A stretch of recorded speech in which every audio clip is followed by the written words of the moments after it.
All right, in the next set of examples here, we're going to evaluate the following and determine if the answers are exact values or approximate values. So we've talked a little bit about that terminology in our trig unit. So an exact value means you're not rounding off anything, and an approximate value would mean that you would have decimals and you would have to round off. So if we take the square root of 9, that's a perfect square, okay?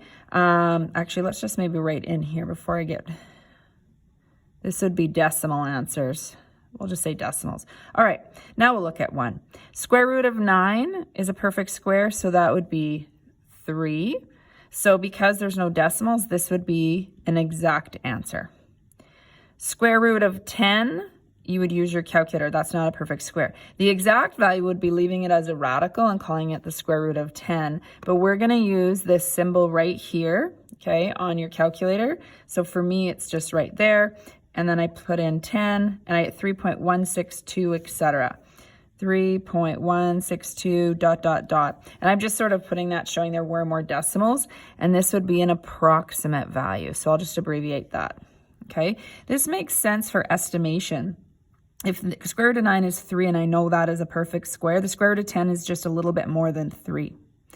All right, the cube root of 27. And again, you got to get comfortable with your cube roots for now. So if you weren't sure, you could use your calculator. But the cube root of 27 is 3, because if you multiply 3 together 3 times, that would be 27. So this is 3, so it's an exact answer. And that's because this is a perfect cube. 27 is a perfect cube. All right. Cube root of 55 is not. 55 isn't going to... there's not a number that you can multiply, or an exact number. So we're going to use our calculator. So my cube root button is above my square root button. You see a little 3 here. So you may have to pause the video to look for your calculator buttons, but you want to find that cube root button. If you don't have that, then you might have a button that has an X, and you can type the 3 in first before hitting that button. Okay. So we're going to go, and my calculator, shift, hit the cube root, 55. So 3.80, etc.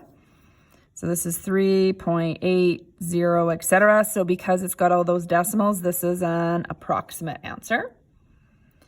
All right, number 5, the 4th root of 81. Now you might not be sure if that is a perfect 4th root or not until you get to practice some of these a little bit more. So I'm going to show you on your calculator how you could find out. So I don't have a 4th root button specifically, but I have this button, and I know it's maybe a little bit difficult to see, but it's got an X root button. So I'll maybe write that here. So X square root. So that's what it would look like. So for me, I have to type 4 first, and I'm basically telling my calculator that I want this to be a 4th root. So 4 is what I want for the X. So then I'm putting this into my calculator here. So it's actually the 4th root. I know it kind of looks like 4 times, but it's the 4th root of 81, and you'll see that it is a perfect 4th root. Okay, if you multiply 3 together 4 times, so 3 times 3 times 3 times 3, you're going to get 81. Sometimes what I do with the 4th roots is I square root the number twice. So if I can square root 81, square root of 81 is 9, square root of 9 is 3. Okay, or if I had this 3 to the 4, I'd go 3 squared is 9, 9 squared is 81 if you were working backwards. Again, no decimals, so this is an exact value.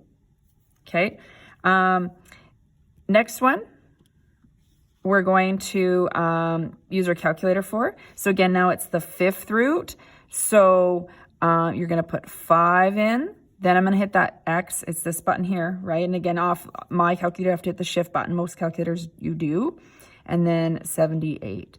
It's often above this little button. We call it the caret button. This is how you would put an exponent. If I had to put exponent 5 in, I would just use that button instead.